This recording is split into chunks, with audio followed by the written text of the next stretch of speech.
શું તમે સદા તંદુરસ્ત રહેવા માંગો છો? તો હવે તમારી તંદુરસ્તી એ અમારી જવાબદારી. તમારા પોતાના ફેમિલી ડોક્ટર પાસેથી સચોટ સલાહ લેવા જુઓ ફેમિલી ડોક્ટર કાર્યક્રમ VR લાઈવ પર સોમવારથી શનિવાર બપોરે 2 કલાકે. ફોન કરો 6355856123 પર અને રહો સદા તંદુરસ્ત. નમસ્કાર મિત્રો, સ્વાગત છે આપનું VR લાઈવ ના કાર્યક્રમ ફેમિલી ડોક્ટરમાં અને હું છું તમારી સાથે ધ્વની. ફેમિલી ડોક્ટર કાર્યક્રમમાં મિત્રો આજે આપણે વાત કરવી છે એક એવા વિષય પર લગભગ આજે જેની તકલીફ અથવા તો જેની ફરિયાદ સૌ કોઈ કરે છે, જેની પાસેથી તમે સાંભળશો થોડુંક પણ દુઃખ તેમને હશે, વર્કલોડ વધી ગયું હશે અથવા તો કોઈક એવી પરિસ્થિતિ હશે જેનો સામનો કરવામાં તેમને તકલીફ પડી રહી છે, ત્યારે એ વ્યક્તિ ઉપયોગ કરે છે ડિપ્રેશન નામક શબ્દનો. હવે આ ડિપ્રેશન આજે આપણે એવું જોઈએ તો નાના બાળકો પણ ઇવન આ વર્ડનો ઉપયોગ કરતા થઈ ગયા છે. લોકોને સ્ટ્રેસ અને ડિપ્રેશન વચ્ચેનો ભેદ પણ નથી ખબર. હવે આજે આપણે આ ડિપ્રેશન વિષય પર વાત કરવી છે કે ડિપ્રેશન વિશે આયુર્વેદમાં શું કહ્યું છે. વર્ષો પહેલા જ્યારે ગ્રંથો લખાયા એ વખતે આ વિષય પર પણ લખવામાં આવ્યું છે. ત્યારે આજે આપણી સાથે જોડાયા છે વિદ્ય રાજેશભાઈ ઠક્કર, જે આપણને આ વિષય પર માહિતી આપશે. રાજેશભાઈ, તમારું સ્વાગત છે. નમસ્કાર જી રાજેશભાઈ, આ ડિપ્રેશનને ગ્રંથોમાં કઈ રીતે વર્ણવ્યું છે, તેને સંસ્કૃતમાં શું કહેવાયું છે, શું કહેશે? ચોક્કસ. ડિપ્રેશન એટલે આપણે શબ્દો તો વારંવાર વાપરીએ છીએ. આયુર્વેદમાં પણ બધા મનોભાવ અલગ અલગ પ્રકારના જે છે એનું વર્ણન જોવા મળે છે. એટલે જે છે ચિંતા છે, શોક છે, ક્રોધ છે, એવી રીતે આ અવસાદની સાથે એને સરખાવી શકાય. અવસાદ એટલે એક પ્રકારનું નિરાશાવાદીતા. એટલે માણસને પોતાના જીવનમાં બધું કશું છે નહીં, હવે શું કરવું, આગળ કશું ધ્યેય દેખાતું નથી, નિષ્ફળતાઓ છે, અને આવી જે નકારાત્મક લાગણીઓ જ્યારે ઉત્પન્ન થાય અને જે એક નિરાશા ઉત્પન્ન થાય છે કે જેને આપણે નેગેટિવિટી પણ કહીએ છીએ, એ અવસાદની એટલે કે તમને એકાંતપણાનું અને કશું જ જિંદગીમાં બચ્યું ન હોય એવી જે અનુભૂતિ કરાવે, એનો બીજો શબ્દ મનો અવસાદ એટલે મનોવસાદ પણ એ રીતે કહેવામાં આવે છે. એને ડિપ્રેશનની સાથે સરખાવી શકાય. બંનેના લક્ષણો મળતા આવે છે. તો અવસાદ અથવા મનોવસાદ જે છે એ આયુર્વેદના ગ્રંથોમાં જે વર્ણન કરેલું છે એ અને ડિપ્રેશન એ બંને એની સાથે સરખાવી શકાય અને એની ચિકિત્સા, એના ઉપાયો અને એ પણ બધું વર્ણન કરેલું છે. તો આજે આપણે એના વિશે ચર્ચા કરીશું. જી રાજેશભાઈ, હવે એક્ઝેક્ટલી જો હું વાત કરું આજના સિચ્યુએશન બેઝિસ પર, તો આજે લોકો કહે છે કે વર્કલોડ વધી ગયો છે તો તે લોકોને ડિપ્રેશનનો તાણનો અનુભવ થતો હોય છે. તો હકીકતમાં આ ડિપ્રેશન એટલે શું છે એ વિષય પર આપણે દર્શકોને પરિભાષા સ્પષ્ટ કરીએ. કે ડિપ્રેશન સાદી ભાષામાં કહીએ તો નિરાશા. નિરાશા અનેક કારણોથી આવે. તમે ભયથી પણ આવે, શોકથી આવે, આઘાતથી આવે, તમારી ચિંતાનું કારણ છે એ પણ તમને આવે, તમારા ભવિષ્યની ચિંતા જે હોય એ પણ તમને આપી શકે છે, તમારા કામનું ટેન્શન છે એ પણ તમને ડિપ્રેશન આપી શકે છે.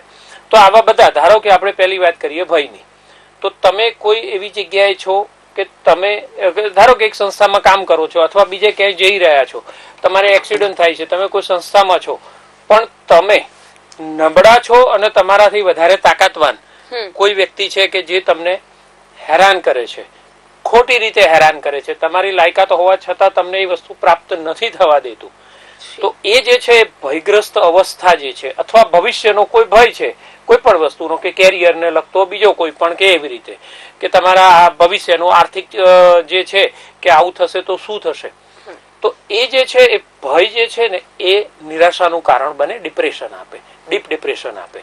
કેમ? તો કે તમે અમુક વસ્તુ, આર્થિક જરૂરિયાત છે, જોબ છોડી શકતા નથી અને તમારી અંદર જે સંસ્થામાં કામ કરો છો વ્યવસ્થા એવી છે તો એ તમને ભયગ્રસ્ત રાખે ને એમાંથી પછી ડિપ્રેશન આવે. એટલે એ નિરાશા આપે છે કે હું કશું કરી શકતો નથી અથવા કશું કરી શકતી નથી, અને એ આપે છે. એને ઓવરકમ કરવાની છે અને છોડીને આગળ વધવાનું છે. કેમ કે પરિસ્થિતિઓ દરેક સમયે આપણા કંટ્રોલમાં ન જ હોય. બીજું એક જે છે એ તમને ભવિષ્યની ચિંતા છે કે આર્થિક, કોઈકને એમ થાય કે હા આ વસ્તુ થશે તો શું, ઉંમર વધી રહી છે, હજી આટલું પરિસ્થિતિઓ છે તો ભવિષ્યમાં શું થશે, આર્થિક તકલીફો આવી ગઈ તો શું થશે. તો ઘણા લોકોને એ બધી પરિબળો જે હોય ભવિષ્યની ચિંતાના, ભવિષ્યની ચિંતા અનેક કારણોથી થઈ શકે. એ આર્થિક પણ હોઈ શકે છે, સામાજિક પણ હોઈ શકે છે, પારિવારિક કોઈ હોઈ શકે છે, સ્ટેટસને લગતું. ધારો કે એક નેતા છે અને એ ખૂબ નેતા અથવા અભિનેતા બંને, એ જયારે ચડતો સિતારો હોય ત્યારે એમને બહુ જ સારું હોય કે મારું પિક્ચર બહુ સારું જાય, મારી સિરિયલો બહુ સારી ચાલે છે. નેતા હોય તો એ અચાનક સંસદ સભ્ય, વિધાન સભ્ય બની ગયા, કોર્પોરેટર બની ગયા, અને કેટલાક સમય પછી એમને એ દૂર થવું પડે છે. તો એ જે પહેલા માન સન્માન મળતું હતું એ બધું એક સાથે જતું રહે છે, અને એ જે એકાંત જે છે એ ડિપ્રેશન આપે. તો પદ પ્રતિષ્ઠા ગુમાવી દેવામાં આવે જ્યારે, તો એ પણ ડિપ્રેશનનું કારણ બને છે. એટલે આવા મનોભાવો અનેક પ્રકારના છે કે જે તમને ડિપ્રેશન આપી શકે છે. જી રાજેશભાઈ, આપણે આગળ વધીએ તે પહેલા એક કોલર મિત્ર જોડાઈ રહ્યા છે. હેલો.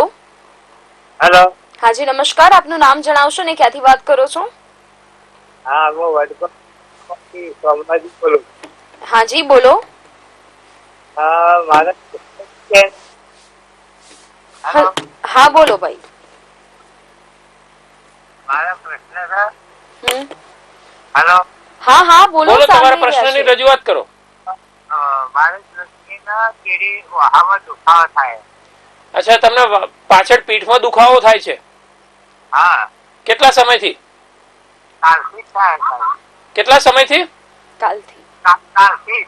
ઓકે, અને ઉંમર જણાવશો આપની? એની ઉંમર 40 વર્ષ. અચ્છા અચ્છા, એટલે કોને થાય છે આ? તમારે તમારા પત્નીને? અવાજ અચ્છા અચ્છા, પીઠમાં કઈ ખેંચાઈ ગયું, વાગ્યું કે મચકોડ આવી કે એવું કઈ છે? વજન ઉચક્યું? અચ્છા, એમને જ થાય છે? બરાબર છે. ઓકે, હું 2 ઔષધો સૂચવું છું. એ 2 ગોળી લઈ લો, અઠવાડિયા કે 10 દિવસ પૂરતી લેજો. કદાચ જરૂર પડે તો 15 દિવસ સુધી પણ લઈ શકાય. તમારો આ પ્રશ્ન સોલ્વ થઈ જશે, કેમ કે 1-2 દિવસથી શરૂઆત થયેલું છે. કદાચ ધ્યાન બહાર હોય, કદાચ વધારે સુવામાં ક્યાંય ત્રાસ આવી ગઈ હોય ને એવું હોય તો પણ, સ્નાયુ વેદના થતી હોય તો પણ આવું થઈ શકે છે. બરાબર છે. ફોન કપાય છે, તમે ટીવી પર અવાજ સાંભળો. જી રાજેશભાઈ. હા, એમને આપણે 2 ઔષધો આપીએ છીએ. એક છે આભાદી ગુગળ અને બીજું એક છે રાસનાદી ગુગળ. બંનેમાંથી 2-2 ગોળી સવાર સાંજ નવશેકા ગરમ પાણી સાથે ગળી જવાની છે. જો શક્ય બને તો જે ભાગમાં દુખે છે ત્યાં પંચગુણ તેલ, એ તેલથી માલિશ કરીને હળવો શેક કરવામાં આવે તો બહુ ઝડપથી એમને રાહત થઈ જશે. જી રાજેશભાઈ, જે પ્રમાણે આપણે વાત કરી રહ્યા હતા કે અલગ અલગ જે મનોભાવ જે છે એના કારણે આ ડિપ્રેશનની પરિસ્થિતિમાં જે તે વ્યક્તિ મુકાઈ શકે છે. તો હવે જો કોઈ પણ વ્યક્તિ ડિપ્રેશનમાં જઈ રહ્યો છે તો તેની પ્રારંભિક તબક્કાથી લક્ષણો કયા પ્રકારના ચિહ્નિત થાય છે તે વિષય પર બી જણાવશો? હા, પહેલું એને દુઃખની અનુભૂતિ થાય છે.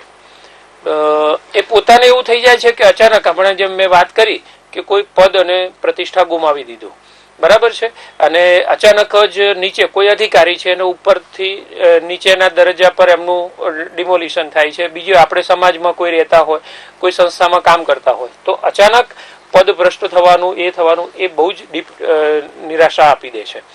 બીજું એક વસ્તુ છે, એ અંદરથી દુઃખની અનુભૂતિ કરે છે અને પોતાની જાતને દુનિયાથી દૂર રાખીને એકાંતમાં રહેવાની કોશિશ કરે છે. અચાનક જ કોઈ વ્યક્તિના અંદર પરિવર્તન આવે અને એકદમ જાહેરમાં બધાની વચ્ચે રહેતા હોય અને થોડાક સમયમાં અચાનક એકદમ ટ્વિસ્ટ આવે અને પરિવર્તન આવે અને એ વ્યક્તિ એકાંતમાં રહેવાનું પસંદ કરે, કોઈની સાથે બોલતો નથી, વોટ્સએપ બીજા બધી જગ્યાએ બહુ જ એક્ટિવ હોય, સોશિયલ મીડિયા પર એક્ટિવ હોય, ને અચાનક એ પરિવર્તન લાવે છે અને કોઈને સમાચાર આપવાનું, મેસેજ કરવાનું અને બધું કરવાનું બંધ કરી દે છે. તો એ જે છે એને દુઃખની અનુભૂતિ આપી રહ્યું છે એવું કહી શકીએ. એને નિરાશા આપી રહ્યું છે કે મારી આ પરિસ્થિતિ મારા કંટ્રોલ બહાર છે અને મને દુઃખની અનુભૂતિ છે. તો જે કારણોથી એને થયું છે એ કારણોથી દૂર જવા માટે, અથવા જે સમાજમાં એને જે એક હાઈપ ઊભું હતું ને એ હાઈપ હવે ગુમાવી દીધું છે, તો એને કારણે એને જતા શરમ આવે છે. તો એ પોતે જે છે ભયગ્રસ્ત અનુભવે છે, દુઃખ પણ અનુભવે છે અને એને કારણે પોતે શું છે કે ડિસ્કનેક્શન કરે છે. એટલે સૌથી વસ્તુ પહેલી છે કે પોતાના સમાજ કે પોતાના મિત્ર વર્તુળ કે એમાંથી એ વ્યક્તિ પોતે ડિસ્કનેક્શન કરવાનું પોતાની જાતને શરૂ કરે. આ જો લક્ષણ આવે તો એ ડિપ્રેશનની તકલીફ વધી રહી છે એવું સમજી શકાય. એટલે આને આજુબાજુના મિત્રો સંબંધીઓ જે કંઈ છે એમને તરત જ એને આશ્વાસન, માનસિક આશ્વાસનથી માંડી અને બીજી જરૂર પડે તો ચિકિત્સાઓ વગેરેથી એના જે પ્રશ્ન છે એનું નિવારણ કરાવીને એનું સોલ્યુશન લાવવાનો પ્રયત્ન કરવો જોઈએ. જી, આપણી સાથે વધુ એક કોલર મિત્ર જોડાયેલા છે. હેલો જી. હા જી રિયાબેન, સ્વાગત છે. હા, આજે આપણે ડિપ્રેશન માંથી નીકળવું હોય તો શું કરવાનું? શું કરવું હોય ડિપ્રેશનમાં? નીકળવું હોય તો શું કરવાનું? ચોક્કસ, હા, એની ચિકિત્સા વિશે આપણે હું વાત કરું છું અને એના વિશેનો આખો આપણે એક હપ્તો પણ લઈશું.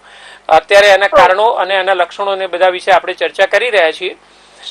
ફોન કપાય છે, હું તેવી પર જવાબ આપું છું. ઓકે. હા, ડિપ્રેશન માંથી બહાર નીકળવા માટેના 3 થી 4 ઉપાયો છે. એ આપણે આવતા એપિસોડમાં જોવાના જ છીએ. મુખ્ય વસ્તુ એ મનનો ભાવ છે. એટલે ઔષધો કામ કરી શકે તો ઔષધોના 2 પ્રકાર છે, એલોપેથિક અને આયુર્વેદિક હોય. એમાંથી એલોપેથિક જે છે એ અત્યારે હાલ તમને કદાચ ટૂંકા ગાળામાં તરત ફાયદો આપે, પણ એના વગર તમે રહી ના શકો. પછી ખુશીની અનુભૂતિ ના થાય, તમને ગોળીનું એડિક્શન થવા માંડે, એટલે વ્યસન થવા માંડે. આયુર્વેદ ઔષધો છે, શરૂઆતમાં વાર લાગશે, ધીમે ધીમે સારું થશે. બીજું ધ્યાન, યોગ અને અધ્યાત્મ, આ 3 જે છે ને હું માનું છું ત્યાં સુધી ડિપ્રેશનની સારવાર જ્યાં સુધી એકલા ઔષધથી કરશો ત્યાં સુધી એનો ફાયદો થતો નથી. અથવા થાય છે તો વ્યક્તિ છે ને એકદમ આમ ડલ પડી ગયો હોય ને પોતાની જાતને એવી અનુભૂતિ કરે છે. તો ધ્યાન એ પણ છે, યોગ કરવું એટલે તમે એના અંદર કોર્સ કરાવીને એના નિષ્ણાતો વિશે મળીને અને સતત એ યોગ કરીને પણ તમે ડિપ્રેશનને હટાવી શકો છો. ઈશ્વર ઉપાસના, ઈશ્વર પ્રણિધાન શબ્દ વાપર્યો છે. તો એ છે કે તમે જે ઈષ્ટદેવને જે માનો છો એને સતત એની પૂજા વગેરે કરીને, એટલે એ કરીને કે જેથી કરીને જે નકારાત્મકતા જે કારણોથી આવી છે તો એ નકારાત્મકતાને દૂર કરી અને હકારાત્મકતા તરફ જઈ અને ઉત્સાહ અને જે આશા જે છે એના તરફ ગતિ કરવી. તો એકલા ઔષધો એ નથી કરી શકતા. કદાચ એક મગજમાંથી નીકળતા ઘણા બધા એવા જે સિક્રેશન્સ છે એને તમે બહારથી લઈ શકો, પણ છતાંય બધા જ મનોભાવ ઉપર વિજય પ્રાપ્ત કરવો હોય તો આ બીજા ઉપાયો પણ સાથે કરવા જોઈએ મારી દ્રષ્ટિએ. ને એક એમને હું બ્રાહ્મીવટી આ નામનું જે ઔષધ આવે છે એ 2 ગોળી 3 થી 4 મહિના માટે લેવાની ભલામણ કરું છું. તો પરિસ્થિતિ ના બદલાય પણ તમારા અંદરથી મજબૂત તમને બનાવે, એટલા માટે પરિસ્થિતિઓથી તમે લડી શકો છો. જી બિલકુલ. રાજેશભાઈ, અત્યારે રિસેન્ટની આપણે તાજેતરની જ પરિસ્થિતિઓ વિષય પર જો વાત કરીએ તો ઘણા એવા કિસ્સા સામે આવે છે કે જે તે વ્યક્તિએ પોતાના જીવનથી હારીને, નાસીપાત થઈને, રિઝલ્ટ ઓછું આવ્યું છે અથવા તો ઘણા બધા એવા અન્ય પ્રકારના રીઝન્સ હોય છે તો વ્યક્તિ છેવટે આત્મહત્યાનું પગલું ભરી લે છે વિચાર્યા વગર, અથવા તો ઘણી વખત તે કોઈને શેર કરે છે પણ સામેવાળું વ્યક્તિ સમજી નથી શકતું અને જ્યારે એનું મૃત્યુ થાય છે ત્યારે અહેસાસ થાય છે કે આ વ્યક્તિએ આ વસ્તુ અમને કહી હતી. ત્યારે હવે વાત એ છે કે જ્યારે કોઈ પણ વ્યક્તિ આ ડિપ્રેશનમાં જતું રહેશે તો આપણને કઈ રીતે સામેવાળા વ્યક્તિને અનુભૂતિ થાય કે આ વ્યક્તિ જે છે એને માનસિક તણાવ છે? ચોક્કસ, એટલે આ જે વાત છે એ વિદ્યાર્થીઓને લગતી કહી શકીએ, એ સ્કૂલ કે કોલેજના કોઈ પણ હોઈ શકે. હવે એમાં 2-3 રીતે કારણો એના હોઈ શકે છે. એક વ્યક્તિને ધારો કે મેડિકલ સાયન્સમાં જવું હતું અને ટકાવારી ઓછી પડી, અથવા તો એ જ સમયે એને ટાઇફોઇડ થયો, બીમાર પડ્યો અને ન થઈ શક્યો, એટલે આખી જિંદગીનું કેરિયર બધું વેરવિખેર થઈ ગયું. કોઈ વ્યક્તિને એવું હતું કે મારે એન્જિનિયર થવું છે અને એના કારણે ન થઈ શક્યા. કોઈ વ્યક્તિને ચાર્ટર્ડ એકાઉન્ટન્ટ થવું હતું પણ ટકાવારી ઓછી પડી અને ન થઈ શક્યા. એક આ વસ્તુનું કારણ બને કે પોતાને ન ગમતું કાર્ય કરવું પડે છે. એવી રીતે પછી બીજું એક એવું હોય કે ધારો કે એ વ્યક્તિની ક્ષમતા નથી અને માતા પિતાએ એટલી બધી અપેક્ષા રાખી કે ધારો કે એક બાળક છે એને 60-70% 75% સુધી આવી શકે છે અને એને માતા પિતાએ એમ કીધું છે કે ના તારે 90% જ લાવવાના છે, 85% જ લાવવાના છે. તો એ વધારે પડતી અપેક્ષા આજુબાજુના પરિવારના, એટલે માતા પિતા તરીકે, વડીલ તરીકે કે બીજી કોઈ રીતે, તો એ જ્યારે હોય તો પણ આ પરિસ્થિતિ થાય છે. કેમ કે એને પોતાને ગમે છે બીજું ક્ષેત્ર અને કામ કરે છે બીજા ક્ષેત્રમાં, તો એને કારણે શું થાય કે પરફોર્મન્સ નથી આપી શકતા, પોતાનું શ્રેષ્ઠતા આપી નથી શકતા અને એને કારણે 60-70% સુધીમાં અટકી જાય છે અને બીજા બધાની અપેક્ષા વધારે છે. તો ત્યાં એ વસ્તુ એને ડિપ્રેશન આપે છે. તો આવી પરિસ્થિતિઓ હોય કે પોતાની અપેક્ષા, ઈચ્છા હતી એનાથી વિરુદ્ધ એ પરિસ્થિતિમાં એને રહેવું પડે છે, તો એ પણ ડિપ્રેશનનું બહુ મોટું કારણ બને છે. અને આજુબાજુની પરિસ્થિતિઓ, ઓફિસ હોય કે ઘર હોય, તો એ બધામાં પણ એ વિપરીત રીતે તમારે જ્યારે વર્તન કરવાનું આવે છે અને મને કે કમને તમે જ્યારે કરો છો ત્યારે એ ડિપ્રેશનની અનુભૂતિ કરાવે છે. જી, આપણી સાથે વધુ એક કોલર મિત્ર જોડાયેલા છે. હેલો, તેમનો કોલ ડિસ્કનેક્ટ થયો છે. રાજેશભાઈ, જ્યારે ડિપ્રેશન વિષય પર વાત કરીએ તો ઘણા લોકોને ડિપ્રેશન અને સ્ટ્રેસ બંનેને એક જ સમજી લે છે. બંને વચ્ચેનો કયા એવા પ્રકારનો ભેદ જે છે એ બંનેને અલગ તારે છે, એ વિષય પર બી આપણે દર્શકોને જણાવીએ. સ્ટ્રેસ અને ડિપ્રેશનમાં અંતર છે થોડું. સ્ટ્રેસ પોતે ડિપ્રેશનનું કારણ બની શકે, પણ બંનેમાં અંતર છે. અંતર એવી રીતે કે ધારો કે તમારે અત્યારે જ કહું કે ધ્વનિ, તારે 2 વાગે આ ટીવી નો પ્રોગ્રામ કરવાનો હતો અને ટ્રાફિકમાં તારે આવતા વાર થઈ ગઈ, તો એ જે છે એ તને સ્ટ્રેસ કરાવે છે, ડિપ્રેશન નથી આપતું. નિરાશા ઠીક છે આપે છે, પણ એ કારણો એક હોઈ શકે છે સ્ટ્રેસ. પણ પછીના સમયમાં ધારો કે એ ઘટના ઘટી ગઈ છે અને વાત પતી ગઈ છે, તો પછી એ વસ્તુ કોઈ ડિપ્રેશનનું કારણ ના બની શકે, પણ એ સ્ટ્રેસ આપી શકે. ધારો કે કોઈ વ્યક્તિને છે બહારગામથી રહેવાનું થાય છે, અચાનક શહેરનું પરિવર્તન કરવાનું થાય, અચાનક મોટી જવાબદારી આવી પડે, પ્રમોશન થઈ જાય, પોતે લાયક નહોતા અને વધારે પ્રમાણમાં એને મળી ગયું છે અને પછી એ પરફોર્મ કરવાનું આવે છે ત્યારે ખૂબ હેરાનગતિ થાય છે, તો એ સ્ટ્રેસ પેદા કરી શકે. એટલે એક પ્રકારનો તણાવ અંદર કે આટલા ટાઈમમાં 2 જ કલાકમાં આટલું કામ પૂરું કરવાનું છે, આટલા જ 2 મહિનાની અંદર આ આખો ટાર્ગેટ છે, આ પ્રોજેક્ટ પૂરો કરવાનો છે. હકીકત એવી છે કે 4 મહિના સુધી ચાલે એવો છે. તો એ જે છે ડિપ્રેશન કદાચ આપે કે ના આપે એ મનોભાવ ઉપર છે, પણ સ્ટ્રેસ તમને આપે, તણાવ આપે કે હા 8 કલાકને બદલે 9 કલાક કામ કરવું પડે, 10 કલાક કામ કરવું પડે. એટલે એમાં અવસાદ જે કહીએ ને, આયુર્વેદમાં જે શબ્દ વાપર્યો છે મનોઅવસાદ, એટલે એમાં તમારું મન, તમે દબાયેલા હોવાની જે અનુભૂતિ નથી આવતું, પણ ટાર્ગેટ પ્રમાણે કામ કરવાનો તણાવ પેદા થાય. એટલે અંદરથી એમ થઈ જાય કે આવું કેવી રીતે થશે. તો એ બંનેને ડીલ કરવાની જે પદ્ધતિ જે છે, સ્ટ્રેસને અને ડિપ્રેશનને, એ અલગ અલગ હોઈ શકે છે. સ્ટ્રેસ છે તો તમે પ્રી પ્લાનિંગ સાથે કરો, વધારે સમય આપો, બીજી એક્ટિવિટી, સોશિયલ મીડિયા, બીજા કાર્યો, પેપર વાંચવું, બીજું છે પરિવાર સાથેનું, આ બધાને થોડો સમય કટ કરીને તમારે ટાર્ગેટ પ્રમાણે કામ કરવાનું છે ને સ્ટ્રેસને અચીવ કરવાનું છે. તો તમે એને મેનેજ કરશો કે 8 કલાકને બદલે 10 કલાક કરી અને બીજા થોડા સમયને કાપીને તમે કરો, તો એ તમારું સ્ટ્રેસને ઘટાડી દેશે. કેમ તો કે દરરોજના 2 કલાક વધારે આપો છો તો એ તમે અચીવ કરી લો, તો પછી ડિપ્રેશનનું કારણ ન બને. પણ તમે એની ઉપેક્ષા કરો છો, બરાબર છે, અને એ તમારે 6 કે 7 કલાક કામ કરો છો, અથવા તો વિલંબથી કામ કરવાની તમારી ટેવ છે, ટાળી દો છો અને છેલ્લી ઘડીએ જાગો છો, તો એ સ્ટ્રેસ પણ પેદા કરશે અને સાથે સાથે ડિપ્રેશન પણ પેદા કરશે. જી, એવી રીતે. આપણી સાથે એક કોલર મિત્ર જોડાયેલા છે. હેલો, જામજોધપુરથી દીપક ચન્ના બોલું છું. હા દીપકભાઈ. 5 વર્ષ પહેલા મને એમ્બ્રેસ થયેલું અને અત્યારમાં તમે માણસ અઠવાડિયા પહેલા મળ્યું એટલે ભૂલી જાઉં છું. આવું 5 કે અઠવાડિયા પછી માણસ નાખો ભૂલી ગયો કે આ માણસ મને અઠવાડિયા પહેલા મળ્યો છે. બરાબર. આપની ઉંમર કેટલી? 60 વર્ષ છે. તેને ડાયાબિટીસ છે, બીપી છે, મગજની તકલીફ છે. અચ્છા, ડાયાબિટીસ છે અને બીપી પણ છે. અને તમને શું તકલીફ થઈ હતી 5 વર્ષ પહેલા? એમ્બ્રેસ થયેલું માથામાં. ઓકે. અને કઈ એને કારણે કોઈ લખવાની કે એવી કોઈ અસર આવેલી? ના, કોઈ એવું નથી. 10 દી હોસ્પિટલમાં તો સારું થઈ ગયું. ઓકે. એટલે એ પછી પણ અત્યારે કોઈ શારીરિક ખામી નથી તમને? ના, કોઈ ખામી નથી. ઓકે. તો હવે અત્યારનો પ્રશ્ન શું છે તમારો મુખ્ય? અત્યારે જે માણસ મળે છે 10-15 દી પહેલા મળ્યો, અઠવાડિયા પહેલા મળ્યો, પાછો આવે તો એને ભૂલી જાવ કે આ માણસ કોણ છે. સમજી ગયો. બધી જાય ભૂલાઈ ગઈ. હા, એટલે તમારું એડ્રેસ ભૂલી જવાય, તમારું ઘર કે બીજું કે વ્યવસાયના સ્થાનને ભૂલી જવાય, એવું બને છે ક્યારેક? ના, એવું કઈ નહીં. કોઈ વ્યક્તિ આવે, વ્યક્તિ અઠવાડિયા પહેલા મળ્યો એમ કે અઠવાડિયા ભૂલી જાય. એ સ્મૃતિનો એટલે વિસ્મૃતિ થઈ જાય છે. હું તમને જવાબ આપું છું. ટીવી ઉપર તમે સાંભળી લો. 2 ઔષધો લેવાની ભલામણ કરું છું હું તમને. હા, આ જે છે એ એમને એવું કહી શકાય કે હેમરેજ દરમિયાન મગજની અંદર કોગ્નિયમ સિસ્ટમ જે કહીએ, બરાબર છે, એક મોટર સિસ્ટમ હોય છે, એક સેન્સરી સિસ્ટમ હોય છે, ને એ યાદ શક્તિ રાખવાની જે કોગ્નિયમ મેથડ જે છે, એટલે એ સિસ્ટમ જે છે એને કહી શકીએ આપણે. તો આપણે જે વાંચેલું હોય, જે કાર્ય કરેલું હોય, જે વ્યક્તિને જોયું છે, એ બધું સ્મૃતિ સ્વરૂપે સ્ટોર થાય. આપણે હાર્ડ ડિસ્ક હોય છે એમ. તો એની અંદર એ કોષોની અંદર કેટલો ઘટાડો આવી ગયો હોય, નુકસાન થયું હોય એ દરમિયાન, તો આવું બની શકે. 2 ઔષધો છે.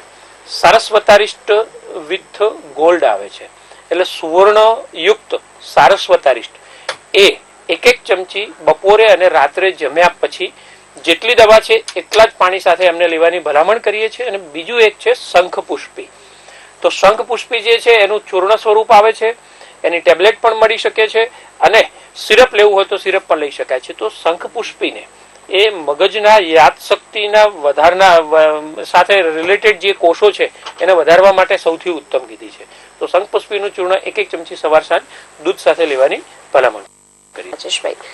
રાજેશભાઈ, ડિપ્રેશન એક એવી પરિસ્થિતિ છે જેમાં જે તે વ્યક્તિ ખાય છે, પીવે છે, તે કઈ પ્રવૃત્તિ કરે છે એ વ્યક્તિને અંદાજો પણ નથી હોતો કે તે આ વસ્તુ કરી રહ્યું છે. અને જેને વધારે પડતી અસર હોય છે એ વ્યક્તિ હંમેશા એકાંતમાં રહેવું પસંદ કરે છે.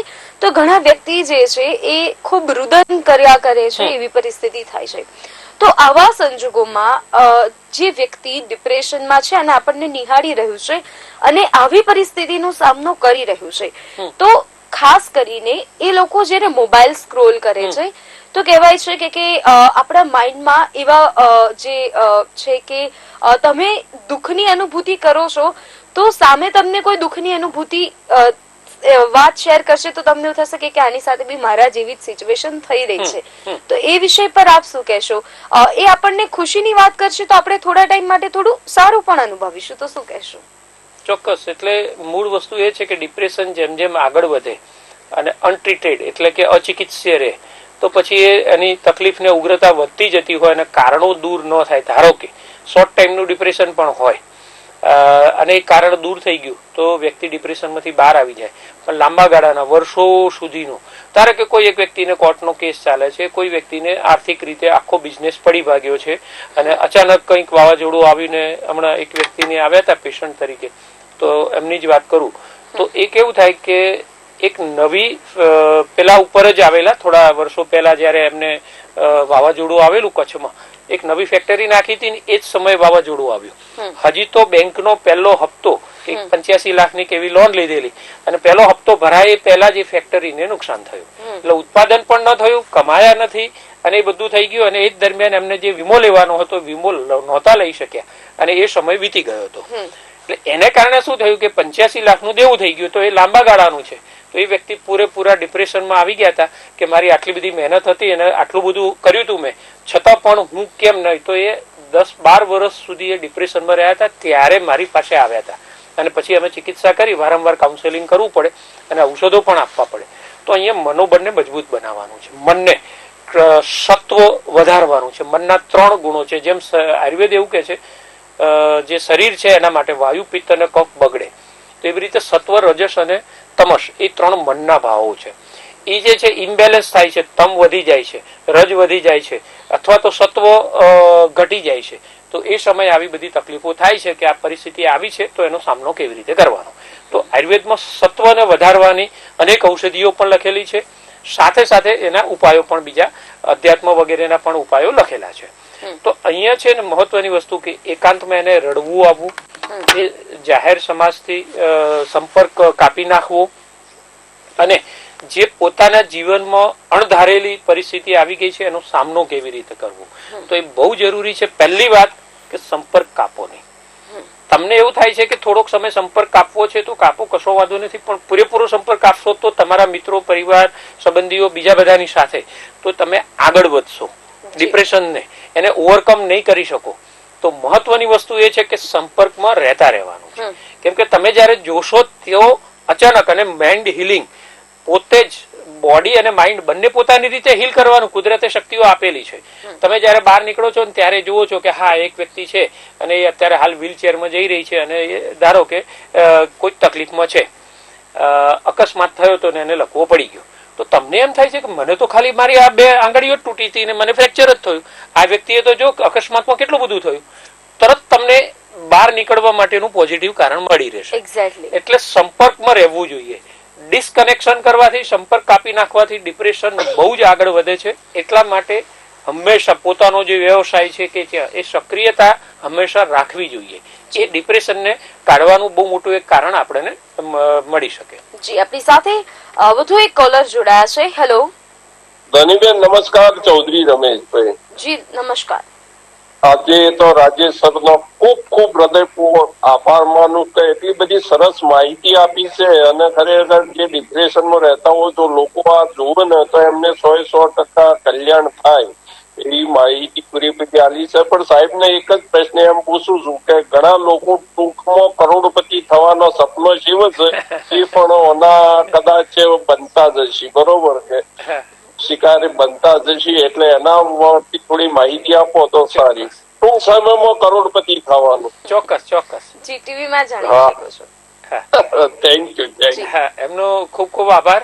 આપણા નિયમિત દર્શક છે અને એમને જે વાત કરી છે કે ટૂંકા ગાળામાં, એટલે આજની યુવા પેઢી, એટલે એનું મૂળ વસ્તુ હું એવું માનું છું કે આપણી શિક્ષણ પદ્ધતિ અને એક પરિવારની અંદર જે ઉછેર થવાનો છે તો એમાં ધનનું મહત્વ જે આવવું જોઈએ અને સાચા રસ્તે આવેલું ધન, હું જે સમજુ છું એ પ્રમાણે, તો લક્ષ્મી જે કીધી છે 9 પ્રકારની જે લક્ષ્મી છે, તો એને હું એવું માનું છું કે અહીંયા છે ને આપણે શિક્ષા આપવામાં, એ શિક્ષણ દ્વારા કે આપણા પરિવારમાં બાળકના, એ જે બાળક મોટું થયું ને પછી મોટી વ્યક્તિ થઈ ગઈ છે, તો અહીંયા આ કેમ આવ્યું એ કારણમાં જવાની જરૂર છે.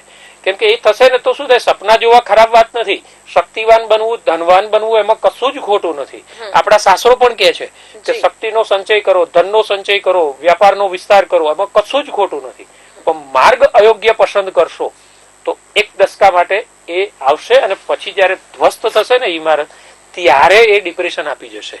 અથવા તમે ધારેલું છે એચીવ નહીં થાય તો તમને ડિપ્રેશન આવશે. તો મહત્વની વસ્તુ એ છે કે એના માટેનો રસ્તો તમારે યોગ્ય પસંદ કરવાનો છે. શોર્ટ ટાઈમમાં બધું થઈ જશે એવી અપેક્ષા બધાની સાથે ના થાય. કદાચ 1000માંથી 2 કે 3 જણા આવા થયા હોય તો એનો મતલબ એવો નથી કે બાકીના 998 જણા બધાને એવી સફળતા જ મળશે. એક જ વ્યક્તિને ધારો કે અચાનક યુટ્યુબ પર સફળતા મળી ગઈ, કોઈકને બિઝનેસમાં સરસ મજાની સફળતા મળી ગઈ, કોઈકે નવું સ્ટાર્ટઅપ શરૂ કર્યું અને બહુ જ મોટો એકદમ વિસ્તાર થઈ ગયો. નોટ નેસેસરી કે બધાનું થઈ શકે. એટલે ટૂંકા ગાળામાં આ કરવાનું. એટલે આપણે શું છે કે બાળકને અને ઉછેર કરતી વખતે હંમેશા સ્પર્ધા અને સાથે નહીં, તારે તો ફર્સ્ટ જ આવવાનું, મારું બાળક ફર્સ્ટ જ હોય, આવું નહીં. તારે પરફોર્મ શ્રેષ્ઠ કરવાનું છે, તારે ઉત્તમ આપવાનું છે, એવું આપણે વાત જ નથી કરતા. આપણે શું કરીએ છીએ, એને હંમેશા સ્પર્ધાના માહોલમાં જ એને મોટો કરીએ છીએ બાળકને. તો અહીંયા હું એવું માનું છું કે અહીંયા પરિવર્તનની જરૂર છે. એ ડિપ્રેશન બહુ આપે. કેમ કે તમારે સતત એવું રાખવાનું છે કે મારે સારા જ સાબિત થવાનું છે, નિષ્ફળ થવાનું જ નથી. તો ભાગ છે જીવનનો. નિષ્ફળ થયા વગર કોઈ વ્યક્તિ સફળ થઈ શકતું નથી. સૌથી વધારે ચારે બાજુ નિરાશાઓ અને અનેક નિષ્ફળતાઓની વચ્ચે એટલે એ જે હકારાત્મકતા જાળવવાની છે એ જ ડિપ્રેશનથી બચવાનો ઉપાય છે. સંપર્કમાં રહેતા રહેવાનું છે. જરૂર પડે તો ઔષધો અને આહાર વ્યવસ્થાના ભાગ તરીકે જે કંઈ છે આયુર્વેદના ગ્રંથોમાં, એનો સહારો લઈને એમાંથી બહાર નીકળવાનું છે. જી, રાજેશભાઈ, આપણે દર્શક મિત્રોને એ પણ હિન્ટ આપી દઈએ કે આયુર્વેદમાં જે ગ્રંથોમાં કહ્યું છે એના એ જો અનુસરશે તો તેઓ ડિપ્રેશનમાંથી જલ્દી બહાર આવી શકશે કે કેમ, એ વિષય પર બી આપણે એમને હિન્ટ આપી દઈએ. ચોક્કસ. આપણે આજે મોટે ભાગે દરેક વખતે કાર્યક્રમમાં ધ્વનિ આપણી જે પદ્ધતિ હોય છે, કાર્ય પદ્ધતિ એવી હોય કે 2 હપ્તામાં આપણે કોઈ પણ સબ્જેક્ટને, રોગને, ડિઝીઝને લેતા હોઈએ છીએ. તો પહેલા હપ્તામાં એ રોગ જે હોય એના કારણો, લક્ષણો, એના થવાના એના છે, કોઈનું બીજો કોઈ રોગ હોય તો એના લેબોરેટરી ટેસ્ટિંગ કેવી રીતે થઈ શકે, કેવી રીતે આયુર્વેદના ગ્રંથોમાં એનું વર્ણન છે, એ બધા વિશે. એની પછી એની ચિકિત્સા હોય. તો આજે આપણે કારણો, લક્ષણો ને બધા વિશે વાતચીત કરી રહ્યા છીએ. આયુર્વેદમાં શું ઉલ્લેખ છે એના વિશે જોઈએ છે અને આવતા એપિસોડમાં આપણે એની ચિકિત્સા વિશે જોવાનું છે. આહાર વ્યવસ્થાનો કેવો ભાગ હોઈ શકે એ પણ બધું કરીશું, પણ એ આપણે આવતા લઈશું. પણ છતાં એની વચ્ચે કહી શકાય કે ધારો કે ગાયનું દૂધ જે છે તો એ મનનું સત્વ વધારનાર અતિ ઉત્તમ આહાર છે. હવે કોઈ વ્યક્તિ એ દૂધ પીતું જ નથી અથવા દૂધ છોડી દીધું છે, તો એટલે એને કારણે પણ આવા બધા કારણો થાય. તો એ બધા વિશે આપણે ડિટેલ કહીશું. આવા અનેક એવા દ્રવ્યો અને ઔષધો અને બધું છે, એવી ક્રિયાઓ છે, પદ્ધતિઓ છે કે જે તમને ડિપ્રેશનમાંથી બહાર લાવી શકે. તો એના વિશે આપણે આખો એક એપિસોડ આવતી વખતનો જોવાનો છે. આજે મુખ્ય વસ્તુ એ છે કે તમે તમારી સ્પર્ધાના માહોલમાં ના મૂકો. તમે તમારી પાસે જે શ્રેષ્ઠતા ભગવાને આપી છે, એટલે પહેલી વાત એ છે કે તમે તમારી જાતને બ્લેસ્ડ ચાઇલ્ડ ગણો. તમે ભગવાનના એક દિવ્ય સંતાન છો. એક તરીકે એવી રીતે તમારી જાતને હંમેશા જોવી જોઈએ. દરેક વ્યક્તિએ જોવી જોઈએ. દરેકની ખાસિયત એવી છે. એમાં કેવું છે, સમાજ વ્યવસ્થા જયારે બને છે ને તો એમાં કોઈ પણ વ્યક્તિ, ધારો કે એક ટ્રસ્ટ બન્યું, એક કંપની બની, એક વ્યવસાય બન્યો, એક પરિવાર બન્યું, આ બધામાં તમે શું એકલા વડીલથી ઘર ચાલવાનું છે, એકલા યુવાથી ચાલવાનું છે, એકલા બાળકોથી ઘર ચાલવાનું છે? નથી ચાલવાનું. બધા ભેગા થશે તો જ થવાનું છે. તો દરેકનો પોતાનો એક રોલ છે. ઘર બને છે તો ઈંટ, માટી, સિમેન્ટ, ચણતર, કલર, પ્લાસ્ટિક, પીઓપી બધું મહત્વનું છે. એક સારી વ્યંજન બને છે રસોઈનું, તો એમાં પણ બધાનું મહત્વ છે. ધારો કે બટાકાનું શાક બનાવવું છે, તમે મીઠું કાઢી નાખશો તો, મરચું કાઢી નાખશો તો, તેલ કાઢી નાખશો તો એમાં મજા નહીં હોય. એટલે દરેકનું એક એક મહત્વ છે. બરાબર, દરેક વ્યક્તિ મહત્વની છે. આપણે અત્યારે ચેનલ ચલાવી છે, કેટલા બધા મોટો સ્ટાફ હોય છે. કોઈ આ છે, કોઈ એ કરે છે, કોઈ ફંડ ફાઇનાન્સની વ્યવસ્થા કરે છે, કોઈ પેલા ડિઝાઇનિંગના, એનિમેશનના નિષ્ણાતો હોય છે, એ ઇનપુટ આપનાર હોય છે. બરાબર, તો રિપોર્ટર છે એ બહાર દુનિયામાં છે, સ્ટુડિયોથી બહાર લઈને. એટલે એક સફળતા મેળવવા માટે અનેક લોકો છે. તો તમે તમારી જાતને મહત્વ આપો. તમે બિલો ડિગ્રેડેશન તરીકે અનુભૂતિ ન કરો. ધારો કે એ થયું છે તો એના એનાલિસિસ કરો, કેમ થયું. અથવા એ કોઈક વ્યવસ્થાના ભાગરૂપે પણ હોઈ શકે છે. ધારો કે કોઈ વ્યક્તિ જોબમાં લાગ્યું હતું ને 11 મહિનાનું એને એડહોક પર લીધા હતા. આવા પણ આવે છે, પેશન્ટો આવેલા છે આ બધા, કે સાહેબ અચાનક થયું ને પછી તો 3 વખત તો અમને પેલું મળી ગયું, ગ્રાન્ટે થયું કે 11 મહિનાનું એક્સટેન્શન મળ્યું ને પછી અચાનક અમને છૂટા કરી દીધા. તો હવે કમાણીનો કોઈ સ્ત્રોત નથી. પહેલા ફૂલ હતું અને એ દરમિયાન ખૂબ થતું હતું, અચાનક આ પરિસ્થિતિ આવી છે. તો હવે એટલે આ ડિપ્રેશનના કારણો બને. તો એ પરિસ્થિતિઓની સામે લડવાનું છે. પરિસ્થિતિઓ ક્યારેય બદલાતી નથી. હું દરેક વ્યક્તિને કહું છું, આવનાર દર્દી હોય ને ત્યારે, કે જગત ક્યારેય બદલાતું નથી. જાતને બદલવાની છે તમારે તમારી જાતને બદલવાની છે. તમારે વધારે શિક્ષિત થવાનું છે, મનથી વધારે મજબૂત બનવાનું છે. તમારે ક્યાંક તમારી ધાર કાઢવાની છે. તમે ચપ્પુ છે, સુડી છે, એ બધા છે ને, જુઓ કેટલાક સમય પછી એને પણ નીકળી જાય. તો આપણે આપણી જાતને ધાર કાઢવાની છે. તમે એપ્લિકેશન ડાઉનલોડ કરો છો તો એમાં પણ અપડેશન આવે છે. કેમ કે ચોર ને પોલીસની રમત ચાલ્યા જ કરે છે. બરાબર, હેકિંગ કરવા વાળા આવતા રહે છે. તો બધા જ AK-47 લે છે તો પોલીસ વાળા AK-97 બનાવશે. બરાબર છે. તો આ રહેવાની જ છે આ દુનિયા. સતત પરિસ્થિતિઓ બદલાતી રહેવાની છે. એની વચ્ચે રહીને આપણે પોઝિટિવ થવાનું, હકારાત્મક થવાનું છે, કે હવે મારી જિંદગીમાંથી આ નકારાત્મકતા જતી રહેવાની છે અને બહુ જ નજીકમાં એ હકારાત્મક સમય આવવાનો છે. આ માનવું એ પહેલું સ્ટેપ છે ડિપ્રેશન થી બહાર આવવાનું. જી રાજેશભાઈ, આજે આપ અમારી સાથે જોડાઈને જે દર્શકોને માહિતી આપી એ બદલ આપનો ખૂબ ખૂબ આભાર. જય ધન્વંતરી, જય આયુર્વેદ. તો દર્શક મિત્રો, આજે રાજેશભાઈએ આપણને જણાવ્યું કે નિષ્ફળતા એ જ સફળતાની ચાવી છે અને પહેલું ડગલું પણ આપણે એને જ ગણી શકીએ છીએ. કરેલી ભૂલમાંથી તમે જે શીખશો એ તમને કશે ભણાવવામાં નહીં આવે. એટલે હાર મળે છે તો ક્યારેય નિરાશ ના થવું. જે પણ પરિસ્થિતિ સામે આવી રહી છે એને માત કઈ રીતે આપી શકે, એની સામે કઈ રીતે લડી શકાય છે, એના રસ્તા શોધવામાં આપણે મહેનત કરવી જોઈએ. ત્યારે આવતા સપ્તાહે આપણે જાણીશું કે ડિપ્રેશનને આપણે કઈ રીતે દૂર કરી શકીએ છીએ અને કઈ રીતે આપણે એમાંથી બહાર આવી શકીએ છીએ. આજના કાર્યક્રમમાં ફક્ત આટલું. ફરી મળીશું નવા વિષયલક્ષી ચર્ચાઓ સાથે. ત્યાં સુધી જોતા રહો VR લાઈવ. નમસ્કાર. શું તમે સદા તંદુરસ્ત રહેવા માંગો છો? તો હવે તમારી તંદુરસ્તી એ અમારી જવાબદારી. તમારા પોતાના ફેમિલી ડોક્ટર પાસેથી સચોટ સલાહ લેવા જુઓ ફેમિલી ડોક્ટર કાર્યક્રમ VR લાઈવ પર સોમવારથી શનિવાર બપોરે 2 કલાકે. ફોન કરો 6355856123 પર અને રહો સદા તંદુરસ્ત.